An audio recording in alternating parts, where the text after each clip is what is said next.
Nu tai ką, sveiki visi. Senai nesirodžiau YouTube'ai. Neturėjau idėjų, ką sukurt, ką padaryt. Nebuvo ir varžybų, nes pagrindinę varžybas kėliau tik tai. Bet šiandien turim dviračio apžvalgą. Atėjo 25 metai. Šiandien turim sausio 31 dieną ir pagaliau galiu normaliai pristatyti jums savo dviratį. O dviratį turim Trek Madone. Turim būtent SLR 7 modelį, Gen 8. Tai SLR 7 yra aukščiausios klasės rėmas, būtent su Treko atnaujintų 900 anglies pluošto rėmu. Tai kaip ir nauja medžiaga, naujas klijavimas, kažkas tokio. SLR 7 gaunas eina su Ultegra, turim SL6, tai jau yra žemesnio lygio karbonas. Realiai čia yra Gen 8, prieš tai turėjusi dviratį, kur esu padaręs apžvalgą, turėjau Gen 7. Tai va čia būtent yra naujausias Treko modelis. Jo, tai kaip ir įprasta, jau esu pasidaręs keletą modifikacijų. Tai galiu parodyti, kaip atrodo stokinis dviratis. Tai stokinis dviratis yra čionais. Visiškai originalus, niekas netvarkyta, nedaryta, kaip atėjo, taip surinkom. Ir čionais yra mano. Tai va būtent, kuom išsiskiria mano dviratis nuo stokinio. Tai šiais metais važiuosiu su One by sistema. Tai vienas dantratis priekyje ir 12 bėgių gale. Tai po kol kas esu užsidėjęs 58 dantukų dantratį. Šiaip testuosiu, nes priklauso, kur daugiau varžybas turėsim. Jeigu važiuosim labiau, sakykime, lygumose, tai 58 tikrai bus labai geras variantas. Jeigu tokio daugiau mikso turėsim, tai manau reikės mažintis. Nu, žodžiu, reikės daryti testavimus, reikės žiūrėti.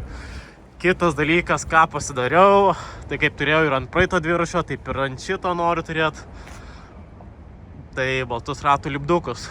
Tai yra dvi stovyklos.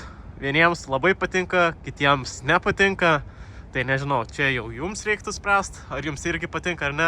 Tai čia, sakykime, turim su būtent baltais lipdukais. Ir čia šone turim su juodais. Du identiški dviračiai su mažom modifikacijom ir mažais įsiskyrimais. Tai jau esu išbandęs vairo aukštį. Tai manau, važinėsiu būtent su vienu spaceriu pakeltu. Čia va toksai kaminas lieka, tai jį nusipjausim eigoje. Dar reikia normaliai pasivažinėti, išbandyti. Tai prakalbus apie vairą, turim 120 mm iškišą, 35 cm viršus, plotis ir 38 drawbarai. Tai kaip ir ant praeitos Madonės važiavau su 36 cm vairu, tai dabar galvoju, yra opcija 35 ir tie 30, ir tas 1 cm skirtumas tikrai nepasijaus, tai pasiėmiau 35 ir pakol kas tikrai nesigailiu. Toliau, sėdynę šiais metais Trekas deda nebe Aeolus, o Verse. Sėdynę dabar, nežinau, pakol kas nelabai patinka. Paskui, daugiau važinėt, daugiau testuot, bet turbūt sėdynę keisiu. Toliau esu jau primontavęs naujausią Trek radarą. Tai realiai veikia taip pat kaip Garmin Varia. Tiesiog Trekas pigiau ir Trek radaras, Trek dviratis, Trek viskas. Taip pat prieky jau iš karto sumontuota yra Garminas su lempa, kas sezono eigoje bus pakeista į GoPro ir bus filmuojamos varžybos.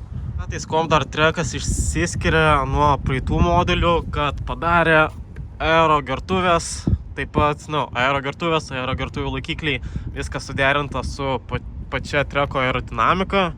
Tai bet kas geras pliusas, jos išsiema ir galima įsidėti paprastas gertuvės. Aišku, nebe taip gražiai atrodo, nebe taip aero, bet galima naudoti ir paprastas. Su šitom aero gertuvėm, kaip pats Trekas yra ištestavęs ir ką mums sako, tai dviratis yra greitesnis ant 3 W. Dabar nepasakysiu būtent ant kokio greičio, bet būtent šitas dviratis yra greitesnis ant 3 vatų negu mūsų sena Madone. Svoris yra 7,3 kg, būtent be visų aksesuarų, sakykime, su gertuvės, laikikliais ir gertuvėm, tiesiog be pedalų ir be visokių garminų. Tai būtent pasidaręs One Bike sistemą išlošiu grubiai 200 gramų, bet gramai, sakykime, netiek svarbu, kiek aerodinamika ir stilius. Trekas panaikino savo M-Honda modelį ir M-Honda sujungia su Madone ir, kaip sakant, Madone ir M-Honda turėjo vaiką ir turim naują Madone.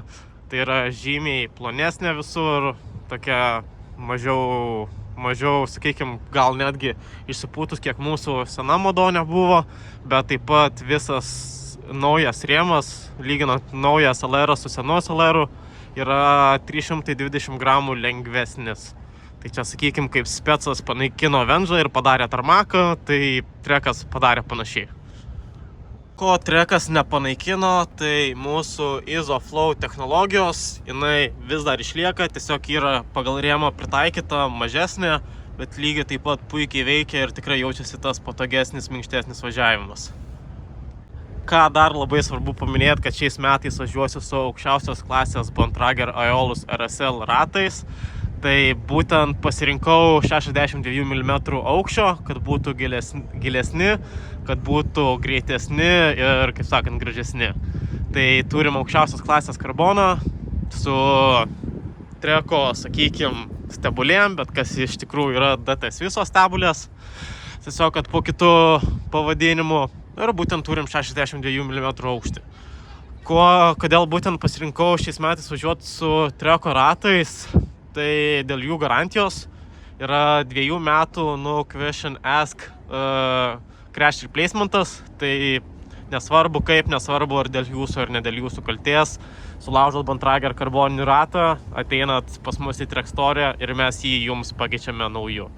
Tai vat būtent, sakyčiau, rinkoje vienintelis Trekas turi tokią ratų garantiją ir čia yra, didžiulis game changeris, ypač daug važinėjantiems, nes, su karbonais visko gali būti, viena duobė ir gali būti, kaip sakant, minus 1000 eurų, tai kad to nebūtų, Trekas duoda jums garantiją. Šiais metais būsiu tikrai ryškesnis nei praeitais. Praeitais metais buvau all black, dabar all white.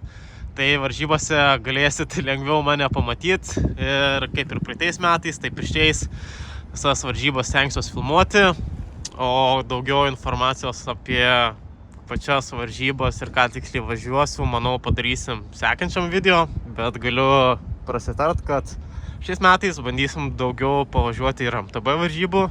Turiu MTB dviratį, gal padarysim ir jo apžvalgą, o gal pakeisim ir kitų dviračių. Tai pakol kas tiek. Ir čia buvo Trek Madonės apžvalga, arba kaip aš pasivadinęs, baltoji gulbė.